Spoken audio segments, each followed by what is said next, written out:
રાષ્ટ્રીય અધ્યક્ષ રામદાસ આઠવલે અમદાવાદની મુલાકાતે હતા,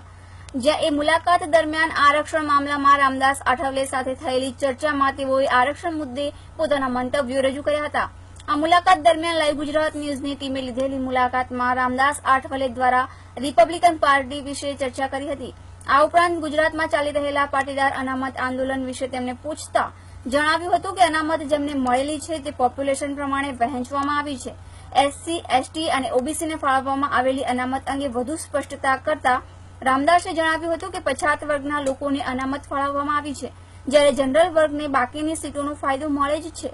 આ ઉપરાંત પાટીદારોએ અનામત મેળવવા આંદોલન છેડ્યું છે, તેમાં કંઈ વાંધો નથી એવું જણાવતા રામદાસે કહ્યું કે એસસી, એસટી અને ઓબીસીની પોપ્યુલેશન 77% જેટલી છે અને જનરલ કેટેગરીની પોપ્યુલેશન 23% છે. જ્યારે 77% પોપ્યુલેશનને 50% અનામત આપવામાં આવે છે, જ્યારે 23% પોप्युलेशन માટે 50% अनामत बाकी रहे छे.